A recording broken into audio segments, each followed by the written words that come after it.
দেখুন এই শয়তান লোকটি স্যান্ড দিয়ে এই মালিককে বেহুশ করে দিল। আর পিছনে থাকা এই লোকটি বলতেছে ভাই জলদি যাও, আমাদের পিছনে অনেক মানুষ আছে, আমরাও টাকা নিব। এদিকে শয়তান লোকটি তাকে বেহুশ করে দিয়ে তার টাকাগুলো নিয়ে ফেললো এবং পিছনে থাকা মানুষগুলোকে বলতেছে মালিক অসুস্থ হয়ে পড়েছে, মালিকের জন্য জলদি পানি নিয়ে আসো, মালিককে পানি দিয়ে অজ্ঞান সারাতে হবে। যখনই লোকগুলো পানি আনতে গেল এদিকে টাকাগুলো নেওয়া ধান্দা করতেছিল আর এদিকে সর্দার চলে এসেছে। সর্দার বলতেছে আমার মালিকের কি হয়েছে, আর এই স্যান্ডটি কিন্তু সাথে সাথে সে লুকিয়ে ফেললো যেন কেউ বুঝতে না পারে। আরে সর্দার আমরা তো সবাই লাইনে দাঁড়িয়ে মালিকের কাছ থেকে টাকা নিতে এসেছি, যখনই আমি টাকা নিতে যাই তখনই মালিক অজ্ঞান হয়ে পড়ে যায়। সে অভিনয় করে বলতেছে আরে মালিক উঠে যাও জলদি, আমাদের টাকা দিয়ে যাও, আমরা বাড়িতে চলে যাব। এদিকে সর্দার কিন্তু স্যান্ড সঙ্গে বুঝতে পারলো কি একজন পারফিউম লাগিয়েছে আর এই শয়তান লোকটি বলতে লাগলো তোমরা কেউ পারফিউম দিয়েছো নাকি, আমার মালিকের অনেক সমস্যা হয়েছে, জলদি অ্যাম্বুলেন্স নিয়ে আসো। তখন সর্দার বলতেছে আচ্ছা ঠিক আছে আমি অ্যাম্বুলেন্সকে ফোন করতেছি। আর এদিকে উপর থেকে কিন্তু বৃষ্টির পানি পড়া শুরু করে দিয়েছে আর বৃষ্টির পানি পড়ার সাথে সাথে মালিকের জ্ঞান ফিরে গেল। এদিকে শয়তান লোকটি মহাবিপদে পড়ে গেল। সে মনে মনে চিন্তা করতেছে মালিকের তো জ্ঞান ফিরে গেছে, যদি সবকিছু বলে যায় তখন সে মালিককে পটানোর চেষ্টা করতেছে। সে বলতে লাগলো আমার মতো একজন সত্যবাদী সুন্দর কর্মচারী আপনার পাশে থাকলে আপনার ভয় কিসের মালিক। হ্যাঁ তখন মালিক সর্দারকে বলতেছে এই কর্মচারীদের যেতে বলো, তোমার সাথে আমার কিছু গোপনীয় কথা আছে। তখন সর্দার এই কর্মচারীদের বলতেছে তোমরা এখান থেকে যাও, মালিকের সাথে আমার কিছু কথা আছে। মালিক বলতেছে আমাকে ইচ্ছা করে কেউ সেন্ট দিয়ে বেহুশ করার চেষ্টা করতেছে। তখন সর্দার বলতে লাগলো কার এত বড় সাহস, কে এইসব কাজ করতে পারে। আর এইদিকে শয়তান লোকটি ভাবতেছে আজকে দুজন কাকে বেহুশ করে আমি টাকাগুলো নিয়ে যাব এবং তার হাতে টাকাতে দেখে তার বেলচাটা বদল হয়ে গেছে। তখনই সে সাথে সাথে নিচে নামে বেলচাটা খোঁজার জন্য। আর এইদিকে কর্মচারী বলতেছে মালিক আমার বেলচাটা হারিয়ে গেছে।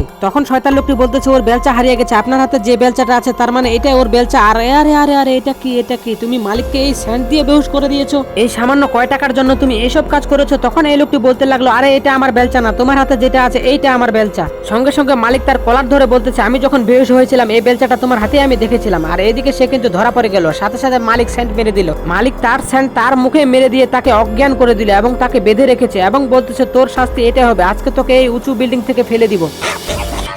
আপনার মাকে ভালোবেসে থাকলে ভিডিওটিকে লাইক করে চ্যানেলটিকে সাবস্ক্রাইব করুন।